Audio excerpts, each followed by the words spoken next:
다음은 민주당 얘기 좀 해볼 텐데요. 앞서 봤던 한국갤럽 지지율 조사 결과, 정당 지지율 조사 다시 한번 불러오죠. 요겁니다. 여기 보면 이제 민주당 지지율 좀 봐주세요.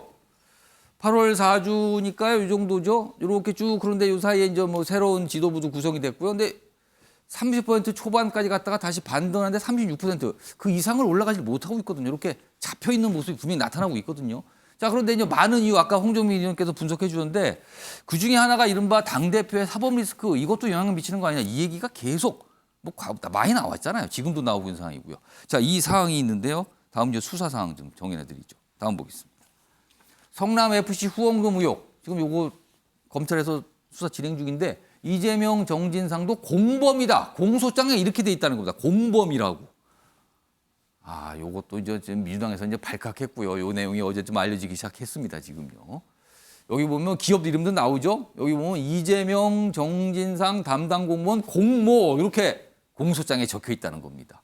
그렇다면 이게 심상치 않게 된다는 거죠. 공모. 그렇다면 이거는 공모니까 당연히 기소되는 거 아니냐. 이렇게 연결이 되는 겁니다. 다음 기사 하나 더 있습니다. 우린 한몫 사업의 재선 위례 공소장. 이건 위례 사업 있죠? 이거 뭐 대장동도 있지만 이 위례 사업도 이제 요새 수사 진행 중인데 여기 공소장에 18번 등장한 이재명. 또 다른 갈래 수사입니다. 여러 갈래가 있죠.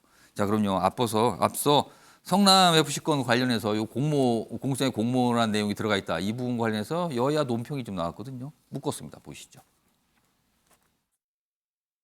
손톱으로 하늘을 가릴 수는 없습니다. 마찬가지로 169석이라는 숫자로 이재명 대표의 죄를 덮을 수는 없습니다.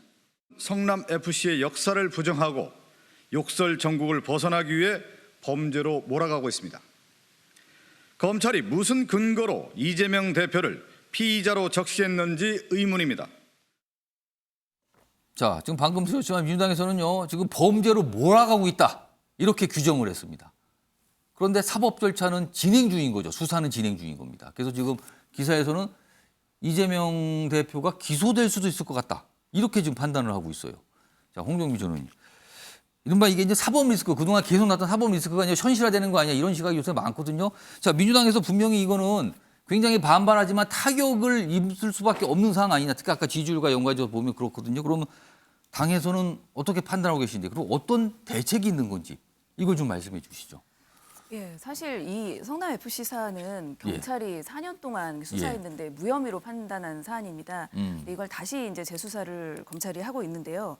이거는 사실 여론몰이라고 보여집니다. 실제로 지금 저기 후원금이라고 돼 있는데 후원금이 아니라 광고비입니다. 광고비다. 예, 그리고 광고비 유치의 주체는 성남 FC 직원이고요. 예. 그리고 사실 공모의 정의가 뭐 주관적, 뭐 객관적으로 이런 공동이 가능한 이런 상황인데 사실 이런 용어 자체가 다 검찰이 공소장에 의견을 제시한 것이고 이에 대해서 이제 사후 이제 공방이 진행이 됐을 그러니까 재판 때는 다툼의 여지가 있는 지점들이다라는 말씀인가요? 예. 그럼에도 이제 검찰이 제시한 이런 공소장에 기재된 내용들을 언론에 이렇게 뿌림으로써 뭐 논란을 야기하는 부분에 대해서는 그렇게 지금 할 수밖에 없는 사안인 것 같습니다.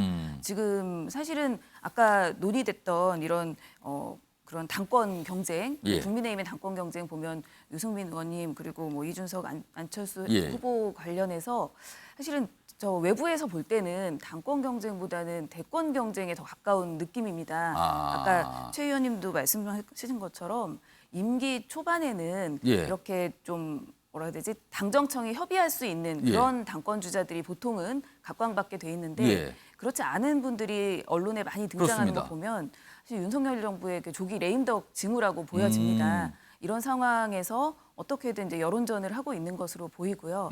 이런 부분에 대해서 이제 민주당 입장에서는 이 검찰이 공소장에 기재한 이런 아까 말씀드린 뭐 후원금이 아니라 광고비다 이런 부분처럼 팩트 체크를 정확하게 해서 저희도 입장을 알릴 필요가 있다고 생각합니다.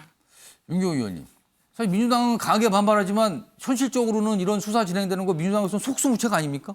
이거 어떻게 봐야 됩니까? 검찰이 기소권을 쥐고 있으니까 저렇게 공소장에 이재명 이름이 나오고 뭐 아까 저 중앙지검에 뭐 공소장에는 18번 이름 위례 사안과 관련해서는요. 지금 검찰이 이재명 대표에 대해서 세 군데서 지금 수사를 벌이고 있죠. 수원지검까지 하나 더 있죠. 그러니까 성남지청, 수원지검, 그다음에 서울중앙지검. 예. 이제 각각 아마 기소를 하겠죠. 이렇게 공소장에 이름까지 있다는 얘기는 기소하겠다는 얘기잖아요. 예. 본인에 대한 조사 뭐 이런 거 상관없이 하겠다 이거죠. 문제는 이제 야당 대표를 이렇게 기소를 하는 게 과연 공소유지가 되느냐. 그다음에 재판이 신속하게 열리느냐. 예. 또 열렸다 하더라도 과연 재판 결과가 이재명 대표를 쫓아낼 정도로 나올 수 있느냐. 이제 그 중에 가장 신속하게 그래도 열려야 되는 재판은 선거법 관련이죠. 허위사실 공표 그렇죠. 뭐 이런 걸로 지금 선거법 조금 빠르게 진행됩니다. 기소를 했지 않습니까? 상대적으로. 선거법은 뭐 다른 사안에 비해서 예. 빨리 할 수 있도록 돼 있잖아요. 이 과정 속에서 과연 여론이 어떻게 전개될까? 야당 대표에게 내건 여러 가지 죄목이 별로 그렇게 수사도 제대로 안 돼 있는데 예. 어거지로 밀어붙인 거다. 아니다. 이건 명백하게 야당 대표임에도 불구하고 뭐 그런 거 봐줄 수 있는 그런 걸 정무적으로 고려할 수 있는 사안이 아니라 명백한 범법이다. 이렇게 부딪히겠죠. 예. 아까 정당 지지율이 36대 31이라고 나온 거는 대선 그대로 연장이잖아요. 물론 예. 대선은 47%씩 얻었습니다. 그때는 컨벤션 효과가 있으니까요. 예. 왜 지금 거기에서 그렇게 가둬져 있을까? 양쪽 당 다 예. 맹목적인 자기 지지층만 놓고 지금 정치를 하지 않습니까? 중도층이나 예. 아니면 합리적인 생각을 가진 쪽을 예. 끌어들이려고 하는 노력은 아예 안 하잖아요. 예. 뭐 그런 건 여러 사안에서 나타나죠. 지금 아까 뭐 예를 들어서 민주당에서 입만 열면 나오는 얘기는 정치 탄압, 정치 보복, 예. 뭐 문재인 대통령에 대해서든 아니면 이재명 대표에 대해서든. 그렇습니다. 그다음에 윤석열 대통령이 뭐 이번에 뭐 해외 순방 때문에 벌어진 몇 가지 일에 대해서도 아니 온 국민을 그냥 눈과 귀 뭐 이런 게 제대로 지금 달려 있느냐라는 걸 의심하게 만드는 이런 상황까지 몰고 가잖아요. 예. 그러니까 이런 거는 뭐냐? 처음부터 아예 아. 맹목적인 지지만 하는 예. 거기만 보고 정치하겠다. 근데 이게 정권 후반기면 상관없어요. 예. 근데 정권 초기인데 과연 그럴 수 있느냐? 왜 칼자루를 더 쥐고 있는 건 집권당이거든요. 그리고 예. 대통령이잖아요. 그렇다면 제가 보기엔 민주당이 뭐 책임져야 될 대목 이건 물론 중요합니다. 그러나 칼자루를 더 치고 권한을 더 많이 가진 아마 윤 대통령과 집권당이 예. 조금 더 카드가 많을 거예요. 예. 그러면 그 31%로 묶여 있는 그 지지율을 끌어올리는데 오히려 집권당과 윤 대통령이 제시할 카드가 더 많을 거예요. 그걸 왜 쓰지 않을까? 예. 그걸 좀 냉철하게 따져보기를 전 주문합니다. 그러니까 지금 각각의 정당 조금 더 구체적으로 표현드리면 사실은 정치권 진영이라 그러죠. 진영은 사실은 전쟁에 나오는 표현이잖아요. 근데 우리 정치권의 어느 순간 갖다 진영 대결이라고 합니다. 자, 근데 평소에는 진영끼리 싸워요. 그렇지만 선거가 되면요, 선거의 결과를 좌우하는 거는요. 평소에는 침묵했지만 선거 때 투표하는 중도층이거든요.